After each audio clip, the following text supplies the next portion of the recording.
అరే మీ అమ్మనో మీ అక్కనో మీ చెల్లినో ఇట్లా పిలిచిందని చూపిస్తే నువ్వు ఊరుకుంటావా? తెలంగాణలో రాళ్లతోనే కాదు, అసలు యాక్చువల్ గా ఆడవాళ్ళ జోలికి వస్తే తలలు నరుకుతారు రవి, తలలు నరికేస్తారు, నాలుకలు కోసేస్తారు తెలంగాణలో. బిడ్డ మా చెల్లెల మీద అపాడం వేస్తావా, మా అక్క మీద అపాడం వేస్తావా, మా అమ్మ మీద అపాడం వేస్తావా, కొడుక చూసినవారా కొడుక రారా అని తలకాయని పటకాల వాటి గీసి రపరప కోసి పాడేంటారు, లేకపోతే నరికి పాడేంటారు. అవి చేసి తెలంగాణలో ఏదో రాయి వేసినంత మాత్రం నువ్వు అర్థం మరిగిపోయింది రవి. కానీ తెలంగాణ గుండె కలిగిపోలేదా?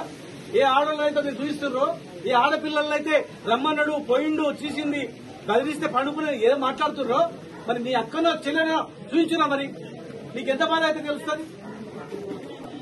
ఆడవాళ్ళ జోలికి రాకుండా నువ్వు మాట్లాడు, ఆడవాళ్ళ జోలి లేకుండా నువ్వు ఏదైనా దమ్ముండి ఎదుర్కోవడానికి ఎవరే కానీ ఆడవాళ్ళ మీద నీచాతి నీచంగా చూపిస్తే తెలంగాణ సమాజం నడపాలి సహించదు.